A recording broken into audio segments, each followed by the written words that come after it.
sido 2 o 3 semanas, que le hemos dejado al pobre Moisés después de...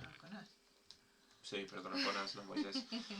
Le hemos dejado a Jonás después de haber predicado a Nínive, ya habiendo cumplido en un sentido la labor que Dios le había dado y hizo pues a regañadientes total, ¿no?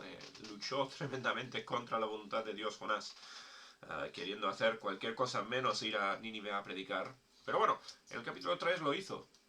Y ahí lo dejamos, ¿no? Pero dice, bueno, al final del capítulo 3, ¿no? Nos dijo que predicó y el pueblo se arrepintió, el rey se vistió de cenizas. Muchos de la ciudad, que vemos un poco más adelante, es una ciudad grande. Estamos hablando de una de las ciudades principales de los tiempos en los que vivía Jonás, ¿no? La capital de Asiria era una ciudad tremenda, importante y grande. Pues en la ciudad arrepentimiento tremendo. Muchas personas que conocieron a Dios a través del ministerio de Jonás. Fascinante. Y este libro, el libro de Jonás, es un libro que causa muchos problemas al que quiere ver a la Biblia como simplemente una historia de cuentos de los judíos, hablando de la tradición judía, y etcétera, porque Jonás, el único judío que aparece en el libro de Jonás, que es Jonás, evidentemente, él es el único en toda la Biblia que se comporta mal. O sea, él es el profeta, es el que conoce a Dios, el que debería ser el ejemplo a todos. Pero en el barco vemos que los demás más justos que él, y bueno, hoy vamos a ver un poco cómo termina después de predicar en Nínive también. Dice, versículo 1. A ver, esto lo ponemos así. Versículo 1. Pero Jonás se apesadumbró en extremo y se enojó. ¿Por qué se entristeció y se enojó? No porque la gente no le escuchó, sino al revés, porque la gente le escuchó demasiado. Bien, ojalá todos los predicadores tuvieran este problema, ¿no? En predicas y demasiada gente se convierte. Pues Jonás tiene tanto éxito, por decirlo así, en predicar a Dios, que la gente se convierte y él no lo quería. Es muy curiosa esta historia, fascinante. Y bueno, o sea, nos da a entender mucho del corazón de Jonás. Estaba amargo, completamente en contra de este pueblo de los asirios, que eran crueles, y hay que decir, habían maltratado a su pueblo, habían hecho daño y eran personas con pasados terribles. Bien, quizás habrían personas comparables en nuestra sociedad, gente odiada, gente que ha hecho mucho mal y nos da asco el pensar en ayudarles, darles el evangelio. O sea, pues a Jonás le daba asco el pueblo de Nínive. Pero predicó porque no le quedaba otra, ¿bien? Porque Dios le arrancó y le trajo a fuerzas a Nínive una vez más. Y cuando se convirtieron se enojó. Dice, y oró a Jehová y dijo, ahora, oh Jehová, ¿no es esto lo que yo decía estando aún en mi tierra? Por esto me apresuré a huir a Tarsis, porque sabía yo que tú eres Dios clemente y piadoso. Es tan gracioso, ¿no? Ver esto saliendo de la boca de una persona enfadada. Dios demasiado clemente, demasiado piadoso, tardo en enojarte. Jonás que está enfadadísimo, ¿no? Tardo en que no te enfadas suficiente, Dios. Y de grande misericordia y que te arrepientes del mal. Jonás enfadadísimo por todas estas características de Dios, estos atributos de Dios, que son atributos, en todo caso, al 100% para el beneficio de la humanidad. Le vemos a Jonás tremendamente... no me acuerdo la palabra ahora. Pero tiene el grandísimo privilegio de haber nacido judío, conocido a Jehová, seguramente de una edad joven. Es un profeta, no más. Y tiene la galla de hablar y pensar mal de este pueblo que no conocen a Jehová, y después de enfadarse porque Dios es más piadoso, más misericordioso que él con ese pueblo. fascinante. Nos habla mucho de la capacidad del hombre para la amargura. Bueno, el 3 dice, ahora pues, oh Jehová, te ruego que me quites la vida. Fíjate, porque mejor me es la muerte que la vida. Estaba tan amargado que odiaba, literalmente no aguantaba ver cómo este pueblo era perdonado por Dios. Dios había prometido destrucción por su pecado y Jonás no quería más que ver la destrucción de Dios. Él quería ver quizás como Sodoma y Gomorra, ¿no? Como Dios destruía la ciudad. Estaba ahí con sus palomitas, ¿sabes? Queriendo ver cómo Dios hacía mal sobre este pueblo. Y se arrepintieron, ¿no? Las malas personas. Dice, y Jehová le dijo, ¿haces tú bien en enojarte tanto? Muy curioso el diálogo.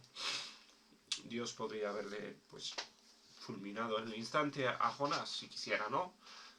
¿Quién era Jonás para levantar el puño a Dios y decirle, no me gusta que seas así como eres? ¿Quién era Jonás para quejarse después de ya todo lo que había hecho Jonás en contra de la voluntad de Dios? Pero Dios le responde, ¿bien? Estás en una visión. Dice, ¿haces bien en enojarte tanto? O sea, ¿tienes derecho a enojarte? Es lo que le está preguntando. Dice, y salió Jonás de la ciudad y acampó hacia el oriente de la ciudad. Vimos ayer, o el otro día, pongo 2 segundos.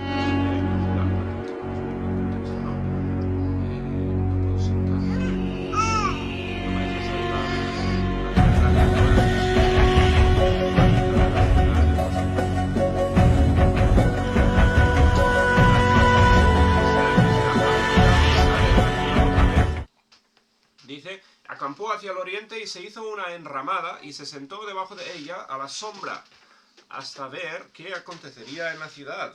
Bueno, lo que decía antes, ¿no? Se va afuera, se sienta y quiere ver caer misiles del cielo de fuego y azufre, ¿no? Quiere ver cómo se destruye la ciudad. Mala persona el Jonás. Dice que, bueno, estamos en el Medio Oriente, estamos en tiempo de sol, mucho calor, y se preparó como si fuera un parasol, ¿no? Algo para protegerle del sol, para poder esperar allá afuera. Dice, y preparó Dios, esto es muy curioso, preparó Jehová Dios una calabacera, una planta, la cual creció sobre Jonás para que hiciese sombra sobre su cabeza y le librase de su malestar, y Jehová se alegró grandemente por la calabacera. No tenemos, o sea, seguramente, yo de pequeño me imaginaba a Dios haciéndolo crecer en un instante, una planta. No dice eso, seguramente. Jonás simplemente encuentra un árbol debajo del cual tener algo de alivio del sol. ¿Bien? Habrían pocos sitios como ese. Un sitio donde podía ver y esperar a ver si Dios iba a castigar a este pueblo tan malo. Y bueno, Jonás dice, simplemente se alegra de haber encontrado un sitio donde escaparse del sol. Pero al venir el alba del día siguiente, Dios preparó un gusano, el cual hirió la calabacera y se secó. Ya es el segundo animal que usa Dios aquí, ¿no? Segundo animal que Dios controla o utiliza para enseñarle una lección a Jonás. Entonces, ¿qué pasa? Tenemos a esta planta que le está proveyendo sombra a Jonás. Sombra y bueno, quizás aquí en el País Vasco no es tan importante la sombra, pero yo me acuerdo de pequeño pasar los veranos o pasar semanas en casa de los abuelos en Elche, donde hacía montón de calor, montón de sol, y la verdad te sofocabas sin encontrar una sombra. O sea, no podías estar al sol y ya está. Bueno, más, incluso en el Medio Oriente, ¿no? Estamos hablando de no simplemente que tuvo calor, sino que estamos hablando de un calor sofocante. Jonás, ¿qué pasa cuando muere su planta? La planta que le estaba proveyendo el... Cuidado, mire. La planta que le estaba dando toda la sombra. ¿Dónde está la tapa? A ver. Un segundo. Te vas a manchar. Raquel. Tiene la niña el marcador sin tapa. Bueno, ahí se va. Entonces, bueno, Jonás está disfrutando de la sombra debajo de este árbol, ¿no? Algo que era, bueno, realmente importante seguramente con el calor que hacía. Y dice, Dios mató al árbol, o permitió que muriera el árbol. Y aconteció que al salir el sol, preparó Dios, o sea, preparó el pez antes, preparó el gusano y ahora dice que preparó un viento solano, Dios controlando la naturaleza. Preparó un recio viento solano, un viento, pues, caluroso. Y el sol hirió a Jonás en la cabeza y se desmayaba y deseaba la muerte, diciendo, mejor sería para mí la muerte que la vida. Bueno, Jonás está en un desierto, ¿no? Estamos hablando de sol abrumador. Y Jonás, en su mente tan destrozada, tan fastidiada, ha salido de la ciudad esperando a ver, por favor, Dios, destruye esta ciudad. Destruye pues, como había hecho Dios en otras ciudades. Bien, la Biblia nos habla de Sodoma y Gomorra, pues, quizás habrían otras ciudades donde ocurrieron cosas parecidas, no nos cuenta la Biblia. Los judíos, bajo la dirección de Dios, habían destruido a ciudades enteras, bien, con la espada. Estamos hablando, o sea, eran cosas que pasaban y Jonás decía, si hay una ciudad que merece ser destruida por su pecado, era Asiria. Y quizás tenía razón en el sentido de que eran un pueblo perverso, un pueblo cruel. Se habla de las formas espectaculares que tenían para torturar a las personas, los asirios, ¿no? Gente extremadamente cruel. Jonás, quizás, bien, esto es simplemente por inventar, ¿no? Pero quizás habría sufrido algo personalmente por la mano de los asirios. Yo me puedo imaginar, por ejemplo, familia suya o conocidos suyos o algo así que quizás habían sufrido. No nos cuenta la Biblia de dónde vino todo este odio, ¿no? Pero obviamente tenía un odio arraigado, fuerte, contra este pueblo. Tanto, ¿no? Que estaba dispuesto a quedarse fuera en el sol, en la extemperie, peligroso, donde estaba, para ver si Dios destruía esta ciudad, ¿no? Y bueno, está hablando de suicidio, está hablando de querer morir él mismo. Obviamente no está razonando bien, ¿no? Ya no está pensando de una forma sana en todo esto. 10 dice, entonces dijo Dios a Jonás, ¿tanto te enojas por la calabacera? Y él respondió, mucho me enojo hasta la muerte. La forma que tiene Dios de tratar con el problema en el corazón y en la cabeza de Jonás es fascinante. Jonás está rabioso, ¿no? Está enfadado a no poder más. Enfadado con Dios, enfadado con el gusano que mató a su planta, enfadado con el pueblo de Nínive, está enfadadísimo con todo el mundo, ¿bien? Yo he conocido personas que también tienen el enojo, están enfadados, quizás tengan un dolor tremendo que les haya pasado antes, o sea, quizás, bueno, eso ha venido de alguna parte, ¿no? Pero un enojo que les ha consumido y están enfadados con todos, ¿no? Y por poquísima provocación explotan. Jonás está así, enfadado, dice, estoy enojado, dice, mucho me enojo hasta la muerte, me podría morir del enojo que tengo por haber perdido una planta. Fíjate la importancia de una planta, ¿no? Pero bueno, todo esto diseñado por Dios. Dice, y dijo Jehová, tuviste tu lástima de la calabacera, en la cual no trabajaste, ni tú la hiciste crecer, que en espacio de una noche nació, y en espacio de otra noche pereció. Dios le dice, tú tuviste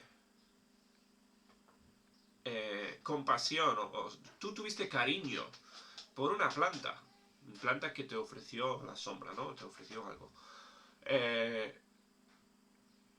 Estás enfadado porque haya muerto una planta que dice, es una planta, no tiene alma, es una cosa es una cosa vana y con poca importancia, ¿no? Hoy en día tenemos a gente que habla o ama de una forma exagerada o demasiado, o en este mismo sentido malo de Jonás, a la naturaleza, los árboles o incluso los animales, ¿no? Las mascotas y cosas así. Gente que coge una cosa y le elevan por encima, como hace Jonás, les elevan por encima de otras prioridades. Bueno, continuamos con la idea aquí. Dice, Dios, tuviste lástima de esta planta, tú no lo hiciste crecer, no tiene nada que ver contigo. Dice que nació un día y murió un día. Y no tendré yo piedad de Nínive, aquella gran ciudad donde hay más de 120.000 personas que no saben discernir entre su mano derecha y su mano izquierda y muchos animales. Y aquí la lección, ¿no? Aquí es donde Dios le termina la lección a Jonás. Jonás, en un momento instantáneo, le ha puesto más valor a una planta que a un pueblo lleno de personas, con almas eternas. Jonás, por sus emociones, por su pecado en su corazón, ha exaltado por encima al árbol que a personas que Dios ama, ¿no? Un pueblo. Y desea la muerte de un pueblo y desea la vida de esta planta, ¿no? Y se enfada tremendamente por lo que le ha pasado a esta planta. Dios le está diciendo, a ver, ¿dónde está tu perspectiva? Yo soy el creador, dice, yo soy el que hizo la planta incluso. Yo soy a mí me pertenece todo esto. Y dice Dios, si tú vas a tener compasión o piedad o vas a enfadarte con la idea de que sufra esta planta, ¿no voy yo a tener esa misma piedad, esa misma sentir de protección sobre un pueblo entero de Nínive? ¿No? El pueblo donde dice hay más de 120.000 personas que no saben discernir entre derecha e izquierda. Seguramente está hablando entre diferencia entre el bien y el mal. Bien, no, algunos han interpretado esto como hablando de niños que todavía no saben la diferencia entre derecha e izquierda, ¿no? Seguramente es como entre lo correcto y lo siniestro. Porque, bueno, eso encaja con el tamaño de la ciudad de Nínive. Dios está diciendo, no voy a tener yo compasión de 120.000 personas, que eso es más que Irún, bien, más que Rentería. Estamos hablando de muchas personas, una ciudad grande, especialmente en los tiempos antiguos, ¿no? Cuando había muchas menos personas y ciudades mucho más pequeñas que hoy. Dios dice, tú estás deseando la destrucción,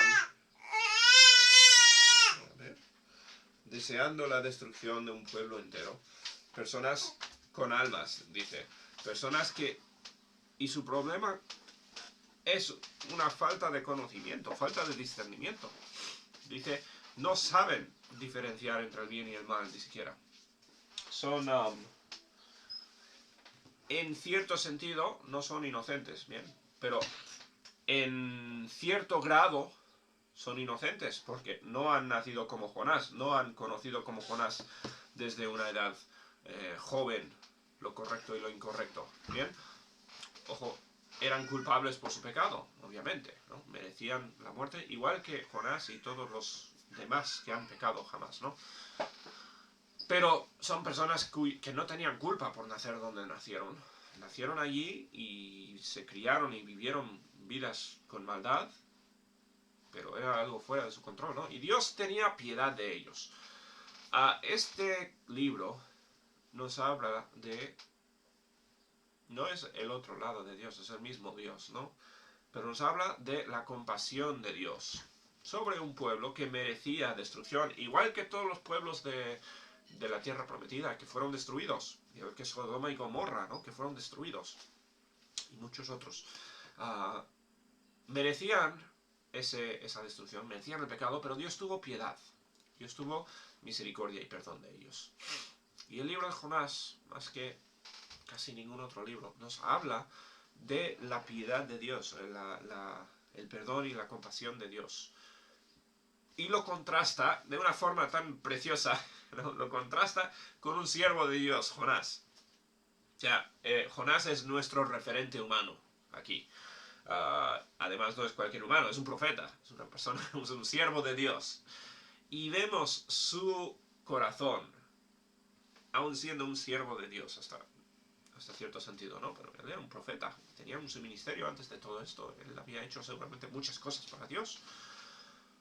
Vemos la gran diferencia, la vasta diferencia entre un profeta de Dios y el corazón de Dios mismo. Jonás al final hizo lo correcto, obedeció, después de muchos tropezos, ¿no? Pero obedeció, pero incluso obedeciendo, su corazón era perverso, su corazón estaba lleno de odio. Y en comparación a Dios, yo creo, incluso el siervo mejor que hay hoy en día, en el siglo XXI, mejor siervo, mejor predicador, mejor evangelizador para Dios, ¿no? El que dices, pues esta persona tiene un corazón para servir a Dios. Yo creo que incluso el mejor de todos nosotros, pues se podría comparar más con Jonás que con Dios en esta historia. Porque la compasión de Dios es algo imposible de comprender, imposible de imitar. Jonás, como digo, él es la persona con el cual nos identificamos aquí. Somos más como él que como Dios.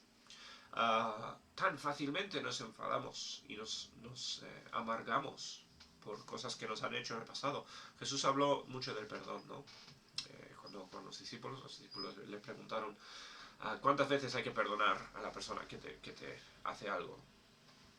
Y bueno, ¿cuántas personas perdona en la vida real a una persona que le haya hecho un mal? Pues le perdona una vez, sí, quizás 2 o 3 veces. Bueno, si tienes una relación cercana, le perdonas la misma cosa 3 veces. Quizás si llega a 3, ¿no? Pero Jesús dijo, no. O sea, 70 veces 7. O sea, para siempre perdonar. ¿Por qué? Porque Dios es así, porque Dios perdona. Dios perdona el mismo pecado vez tras vez tras vez. La misma persona vez tras vez tras vez. Es lo que hizo conmigo. Me ha perdonado tantas veces por los mismos pecados. Es lo que ha hecho con Jonás y con todas tantas otras personas, ¿no? Dios es el Dios de la compasión. Y en este libro vemos eso, como digo, quizás más que en casi ningún otro libro. Jonás, es muy fácil ver aquí a Jonás como el malo de la historia, y está presentado así. No sé si Jonás escribió el libro de Jonás, no sabemos quién lo escribió. Quizás Jonás tuvo cambio de corazón, cambio de sentimiento de todo esto. Aquí termina, por cierto, este es el último versículo, ¿no? Quizás cambió el corazón de Jonás, quizás no. Quizás siguió sirviendo a Dios incluso, y cumpliendo y haciendo cosas para Dios. Quizás volvió y siguió predicando, no sabemos. Pero me gusta pensar que la lección que Dios le dio, con todo esto de la planta y enseñándole que tenía tan mal sus prioridades a Jonás, me gusta pensar que hubo un cambio dentro del corazón de Jonás y aprendió un poco más de la compasión de Dios, ¿no? Yo creo que sí, yo creo que fue el resultado, pero la Biblia no nos lo deja claro. En cuanto a nosotros, pues tan fácilmente podemos hacer las muecas de servir a Dios. Podemos hacer, pues como Jonás, la apariencia de servir a Dios y el corazón tenerlo en otro lugar completamente. Tener el corazón lleno de cualquier cosa, puede ser odio y amargura, puede ser otra cosa, ¿no? Somos muy buenos en tener dobles vidas y en pues decir una cosa y realmente vivir otra cosa. Esto debería ser un recuerdo fuerte, una advertencia de lo que es capaz un siervo de Dios, de lo que puede hacer uno que es pues profeta, uno que está viviendo para Dios. O sea, los profetas no creo que habían, si habían muy pocos, ¿no? Yo no creo que habían profetas que eran profetas simplemente pues porque todo lo bueno que les iba en la vida, o por dinero, o lo que sea. Yo creo que no. Los profetas en principio eran personas que habían decidido servir a Dios. Y Jonás, pues quizás pensaba que era buena persona, sirviendo a Dios, hasta que Dios le dijo, no, pero vete a este pueblo.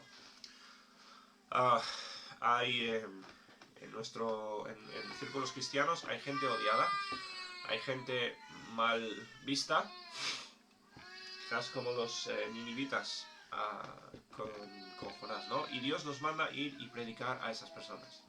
A los que piensan otra cosa, en política o en ética o en cualquier otra cosa, ¿no?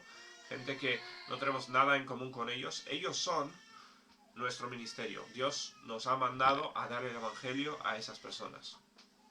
Vamos a ser como Jonás, luchando contra la voluntad de Dios. Esperemos no hasta los extremos de Jonás, ¿no? Y esperemos que Dios no tenga que mandar un pez para tragarnos y hacer las mismas cosas que Jonás. Pero muy fácilmente decimos no al Espíritu Santo. Dios quiere que hagamos una cosa y decimos, no, le odio demasiado a este grupo, a esta persona. O sea, hay que tener mucho cuidado con eso. Bueno, ahí vamos a terminar entonces con el libro de Jonás. ¿Bien? Que aprender de él, bueno, muchísimas lecciones, desde luego, del libro de Jonás. Espero que haya sido de provecho y de ayuda.